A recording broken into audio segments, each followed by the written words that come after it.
Me? Yeah. So, is regime change off the table, Mr. Secretary? And to the chairman, you said the battle damage assessment is still ongoing, but do you believe that some nuclear capability in Iran remains? This mission was not and has not been about regime change. The president authorized a precision operation to neutralize the threats to our national interests posed by the Iranian nuclear program and the collective self-defense of our troops and our ally Israel. Thanks for your question. I think BDA is still pending, and it would be way too early for me to comment on what may or may not still be there. But thanks for the question. Green. No, behind you. Excuse me, Mr. Secretary, can you tell me, was there a particular moment when the president decided to pull the trigger on this operation where he said, now, rather than being, something in the holster, now we're going to pull the trigger on it? I would just say, having the opportunity to witness his leadership, he was fully committed to the peace process. Wanted a negotiated outcome, gave Iran every single opportunity, and unfortunately was met by stonewalling, which is why he gave them plenty of time to continue to come to the table and give up enrichment, give up the nuclear program. But there was I won't say the particular moment, there was certainly a moment in time where he realized that it had to be a certain action taken in order to minimize the threat to us and our troops. Yeah. General, you say that General Kurilla increased force protection in Iraq, Syria, and Gulf in those areas. Were they given any advance warning the attacks were coming? And also, Mr. Secretary, when were congressional leaders notified? How long before the attacks took place? Sir, to your first question, the risk has clearly been rising over the last few weeks in the region. Based on that and not a particular awareness of this operation, we've made smart decisions to minimize the risk to U.S. forces in the region. So they were given no advance warning? No, sir. And congressional? They were notified after the planes were safely out. Well, we complied with the notification requirements of the War Powers Act. After the attacks, they were notified? They were immediately thereafter. Yes. Thank you, Secretary. Two quick questions. Do you believe you completely destroyed Iranian nuclear program? And how about Iranian ballistic missiles? Your ally as Israel always saying that is biggest threat. And second question is very important. What will be your next step if Iran or militias under Iranian influence in the region attack U.S. interests or allies in the region? And you can chime in on this too, Mr. Chairman. The battle damage assessment is ongoing, but our initial assessment, as the chairman said, is that all of our precision munitions struck where we wanted them to strike and had the desired effect. Which means especially in Fordow, which was the primary target here, we believe we achieved destruction of capabilities there. Ultimately, wherever it may be, whether it's in Iraq or Syria or bases in the Gulf, as the president said, it would be as the chairman said, it would be a very bad idea for Iran or its proxies to attempt to attack American forces. Yes. Thank you, Mr. Secretary. Regarding retaliations, Iran and North Korea are cooperating on nuclear and missile development.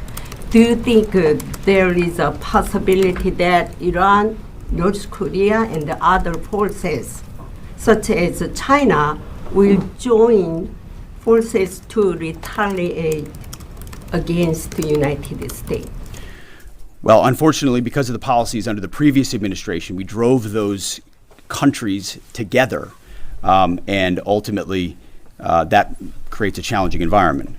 For this particular operation, the focus is on Iran and Iranian nuclear capabilities. That's our focus here, is to not just say that they can't have, but President Trump has said from over 20 years, frankly, Iran cannot have a nuclear weapon. And ultimately, he decided this is the moment, given their stonewalling, when direct military action had to be taken to prevent that from happening.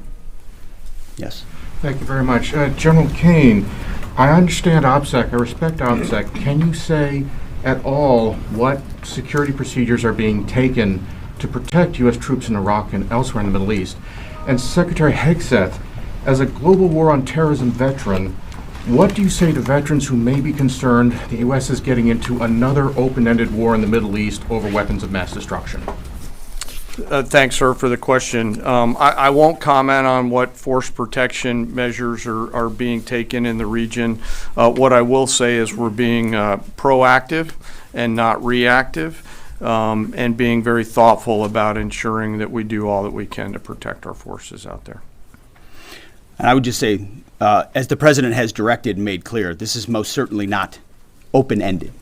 It doesn't mean it limits our ability to respond. We will respond if necessary. The most powerful military in the world is postured and prepared to defend our people.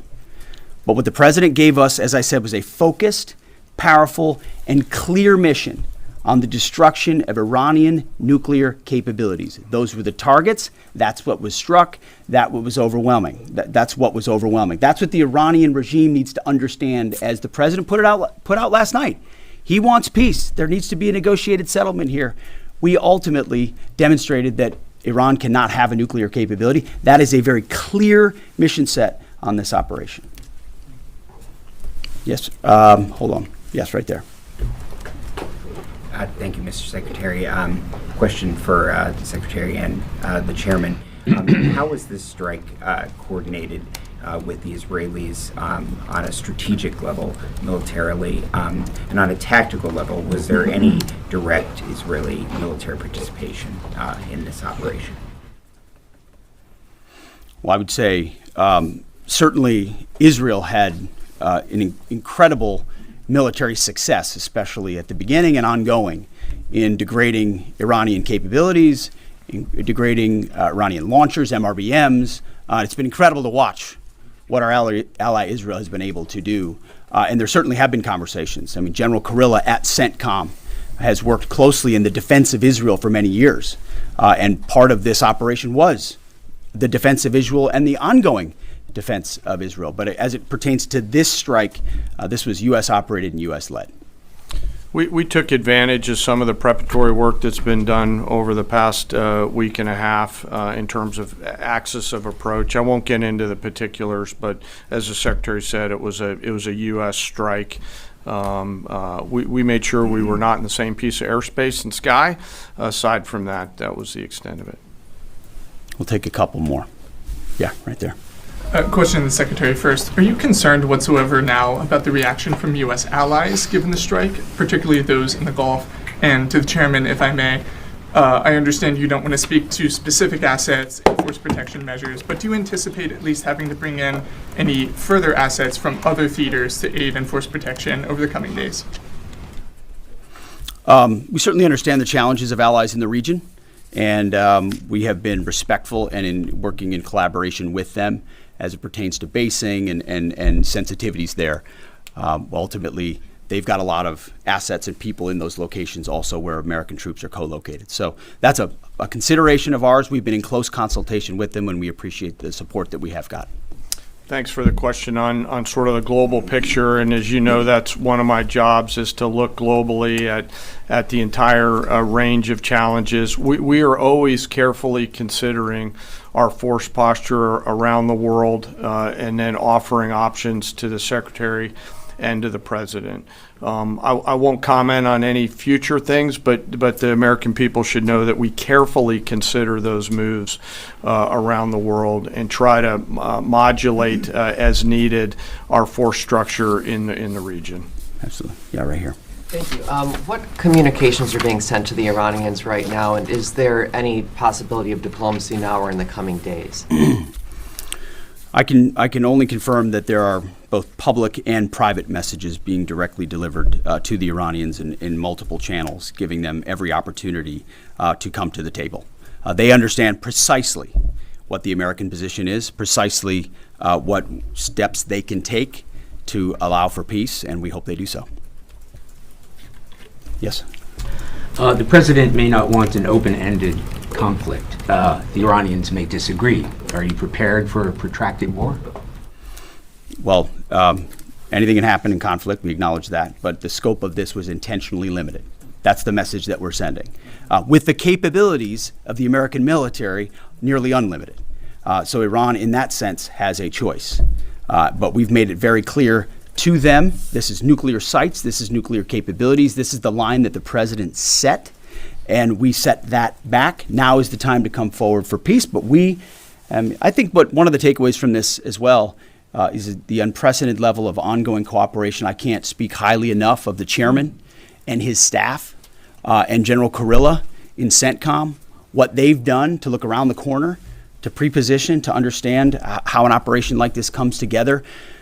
The scope and scale of what occurred last night would take the breath away of almost any American if you had an opportunity to watch it in real time. And I think Tehran is certainly calculating the reality that planes flew from the middle of America in Missouri overnight, completely undetected over 3 of their most highly sensitive sites, and we were able to destroy nuclear capabilities. And our boys in those bombers are on their way home right now. We believe that'll have a clear psychological impact on how they view the future, and we certainly hope they take the path of negotiated peace. But I could not be more proud of how this building operated, of the precision, the sensitivity, and the professionalism of the troops involved in this effort. I will take one more. We'll take one more question. Yes, right there. Thank you, Mr. Secretary. Concerning the justification for these strikes, in March, the Office of the Director of National Intelligence released their threat assessment, concluding, quote, Iran is not building a nuclear weapon, and Caine has not authorized the nuclear programs he suspended in 2003, unquote. So what new intelligence does the U.S. have since then that the Iranians have changed their position on nuclear weapons? And does this new intelligence come from U.S. sources and methods, or are we getting this information from other countries? Well, I would just simply say that the president's made it very clear.